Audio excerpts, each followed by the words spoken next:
En effet, ce sont deux passages où nous voyons le héros de Goethe d'abord pris par le sentiment de la beauté, puis s'abandonnant à l'expansion de ce sentiment qui le met au contact d'une nature foisonnante de pleine divinité.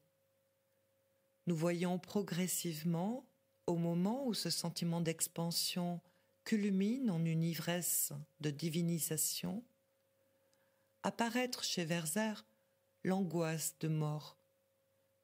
Je vais tout à l'heure vous lire ces deux passages dans la traduction, mais vous voyez tout de suite pourquoi je pars de ce texte de Goethe. C'est qu'au fond, l'entreprise de Kant a été de chercher une solution philosophique à l'impasse dans laquelle s'est engagé le héros de Goethe. En effet, à travers ces textes, il vous apparaîtra sans doute que le suicide de Werther est dû à l'impuissance où il s'est trouvé d'atteindre à une position d'équilibre entre la vie et le sentiment même de la vie qui nous est donné au départ avec le sentiment du beau.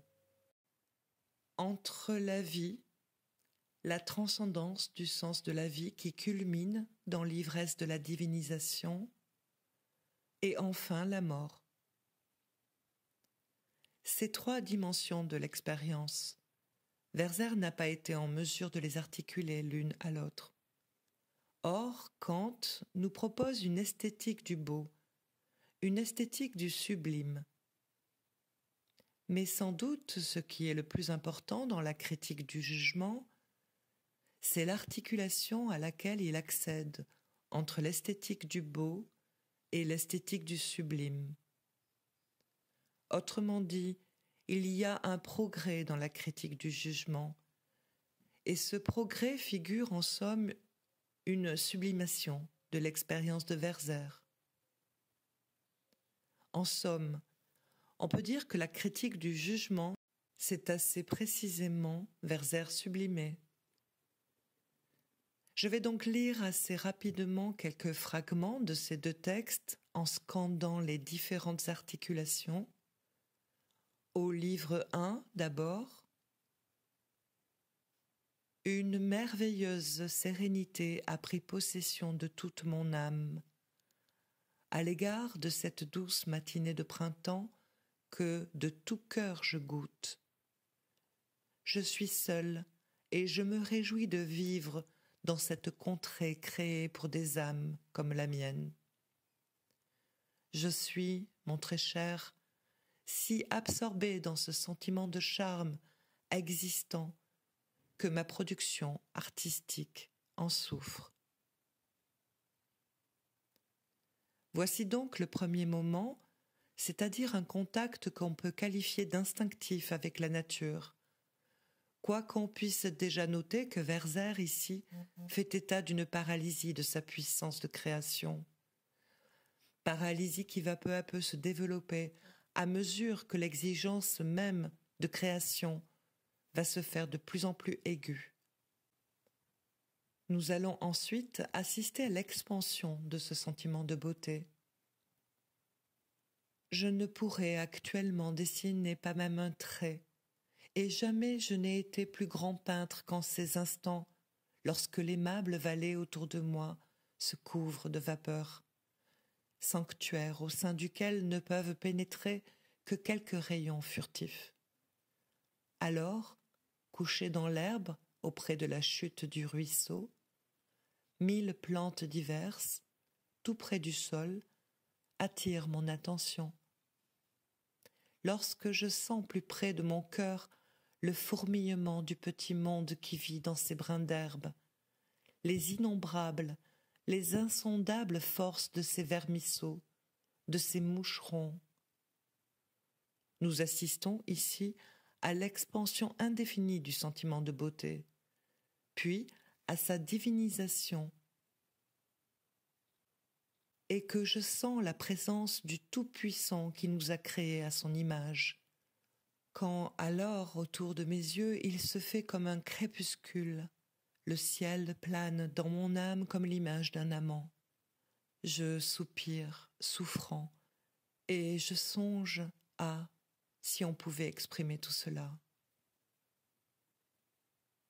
On voit ici comment l'indéfini se convertit dans une exigence de création.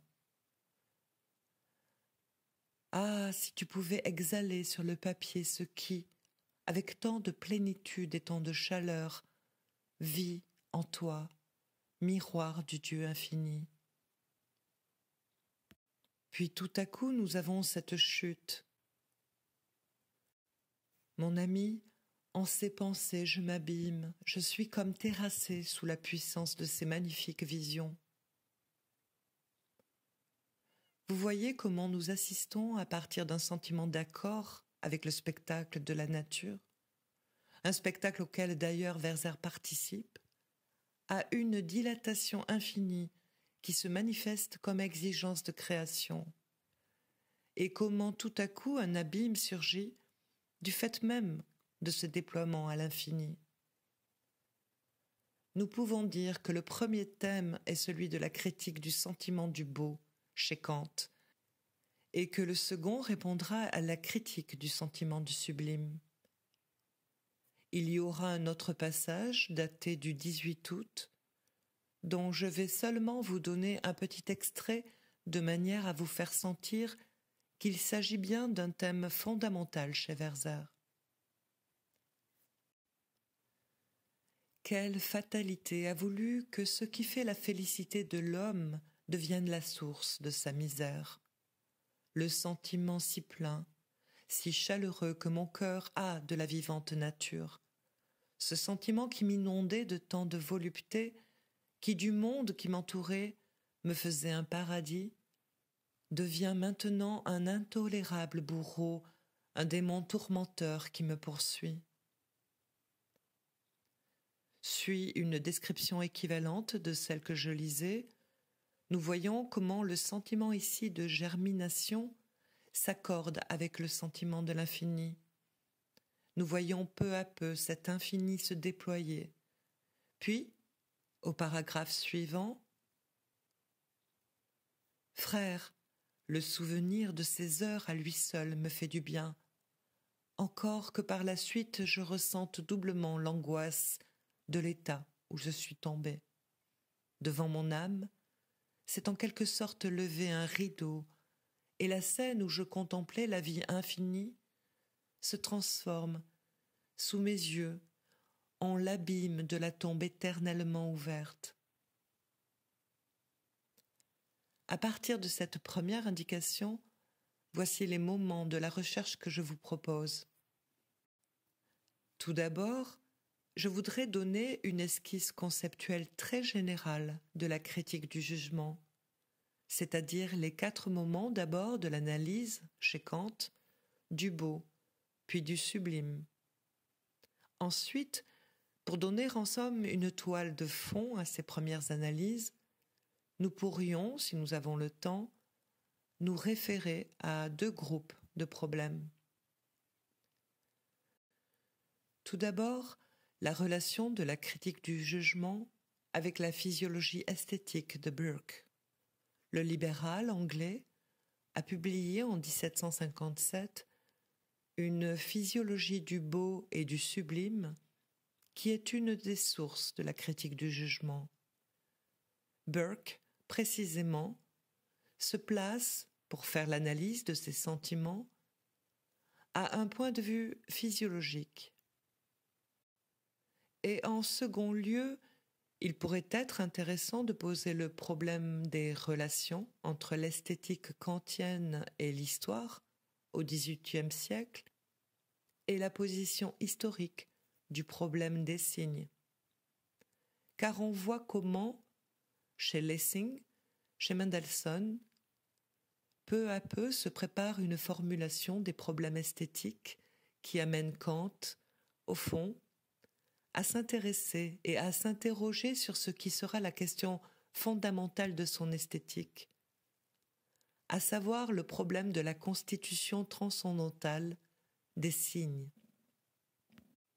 Alors que l'esthétique du XVIIIe siècle, chez Mendelssohn et chez Lessing, s'en tient à des interrogations sur le sens des signes, on peut dire que le progrès essentiel marqué par Kant consistera à s'interroger sur la condition de possibilité des signes dans leur acception esthétique. Donc je vais commencer, sous réserve d'y revenir, par vous donner d'emblée quelques indications sur le sentiment du beau et du sublime chez Kant. Prenons d'abord le sentiment du beau. Comment est-ce que Kant formule le problème de l'analyse du beau? Il part au fond d'une description du sentiment esthétique, mais cette description tourne autour d'un problème essentiel qui est l'universel absolu, l'universalisation du plaisir esthétique. En effet, si nous rapportons l'entreprise kantienne ici à ce que nous pouvons appeler l'échec de Werther, nous voyons que ce que recherche Kant, c'est de sauver Werther, en universalisant à la fois le plaisir esthétique d'une part et, d'autre part, le sentiment du sublime. Autrement dit, il s'agit de prêter un sens positif à l'expérience de Werther, et ce sens positif reviendra à cette expérience de l'universalité qui sera prêtée au plaisir. Comment peut-il y avoir un plaisir universalisable? C'est le problème du beau. D'autre part, en ce qui concerne le problème du sublime, il est plus complexe, car ce qui fondamentalement va faire la différence du beau et du sublime chez Kant, c'est que le sublime est conflictuel. L'expérience du beau est une certaine espèce de repos dans le plaisir de la contemplation. Au contraire, l'expérience du sublime est l'expérience d'un déchirement entre notre sensibilité d'une part et d'autre part notre destination suprasensible. Autrement dit, nous sommes arrachés du sensible, mais arrachés que nous sommes du sensible, nous nous défendons contre cet arrachement, et c'est ce conflit même qui caractérise le sublime. C'est ce conflit dont précisément Werther nous rendait témoignage. Mais c'est ce conflit auquel il s'agira pour Kant de garantir l'universalité de ce conflit, constitutif en somme de la condition humaine, constitutif de la finitude humaine comme telle. L'universalisation de ce sentiment, c'est le sublime. Il s'agit donc d'universaliser le pur plaisir et d'universaliser le conflit entre notre attachement au monde naturel et le sentiment de notre destination suprasensible. Pour poser le problème du beau, Kant se réfère à l'analyse générale qu'il donne du jugement et au moment qui, dans la critique de la raison pure, permettent de déterminer d'une manière générale tout jugement, c'est-à-dire qu'il va se placer au point de vue de, en langage technique, de la qualité, de la quantité, de la relation et de la modalité. Je fais abstraction de cette terminologie et viens aux choses elles-mêmes. Le premier point d'où part Kant est le problème de l'existence de l'objet dont nous avons jouissance esthétique. Autrement dit, est-ce que le jugement de goût, en tant qu'il se fonde sur le plaisir esthétique, se rapporte à une réalité existante? La réponse kantienne est négative. C'est-à-dire que le jugement de goût et le plaisir esthétique sont de telle nature qu'ils surmontent l'opposition introduite par la critique de la raison pure entre l'apparence et la réalité.